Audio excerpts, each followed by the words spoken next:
আশঙ্কাই সত্যি হলো, কমলিনীর উপর অভিমান করে বাড়ি ছাড়ল নতুন। স্বতন্ত্রকে বাড়ি ফেরাতে অন্য পথ বের করলো কমলিনী। তবে কি পার্বতীর ওপর রাগ বাড়বে কমলিনীর?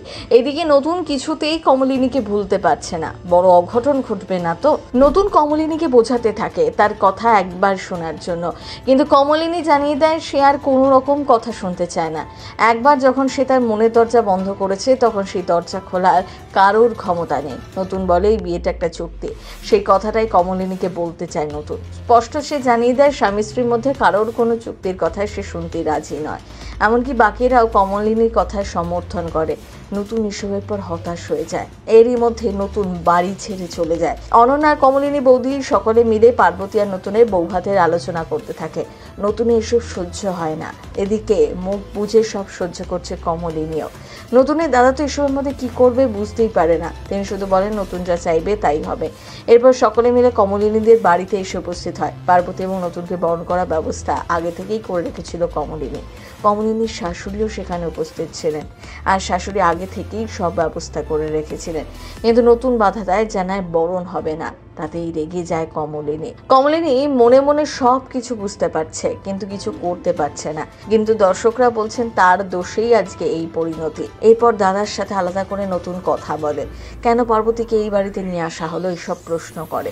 এসবের মধ্যে নতুনের দাদাও পড়েছে মহাবিপদে।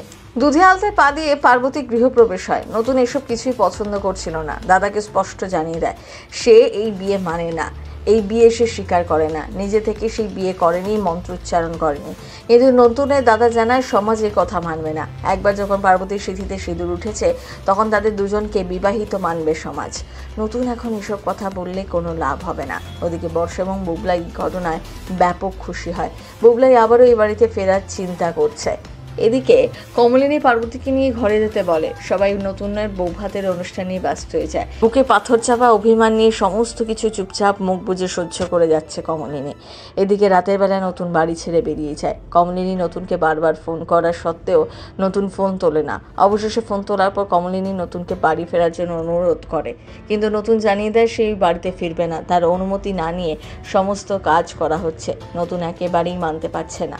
এদিকে নতুন তো কমলিনীকে এখনো সত্যি জানিয়ে উঠতে পারেনি, তাই কমলিনীও নতুনকে ভুল বুঝছে। একে অপরের প্রতি অভিমান করে রয়েছে। এবারে দেখা যাক নতুনকে বাড়ি ফেরানো যায় কিনা। ফেরাতে কি পারবে কমলিনী? কি হতে চলেছে আগামী পর্বে তা তো বলবে সময়। সিনে চক্র ব্যুরো।